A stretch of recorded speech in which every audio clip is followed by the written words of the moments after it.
Good morning. Ngasi card message ngasi ko ngasi card message se koi gi rashi gi matung inna yengase ka trying to katang thok charage trying to shidagi shai shagi rashi ma pado khala ga dumai taraga yengase ko sida leire ko ahan ba sida leire ani shuba sida leire ahum mari manga taruk taret nipan mapan tara taramathoi taranithoi khoi ahan ba ko khoi ahan ba mesh rashi ko mesh rashi gi na kari message no la ise leina ko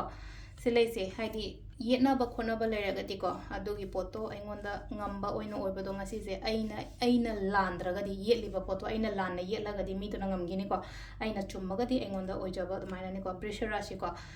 rashi gi oina silai no ko ke no kara pangthoke haina khalli ko thabain kang pangthoke haina khalli ba poto tobi ba yai ko haidi pangthok bi ba yai ko khandang khallaga laitaba ko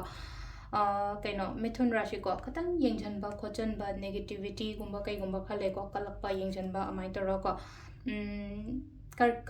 karkat ke na wakhan shanti da layo patience layo shau gano ko emotion se control to wiba yaringe ko aduga sesena khoi gi singa rashi gi oina haidi kana gani ko dum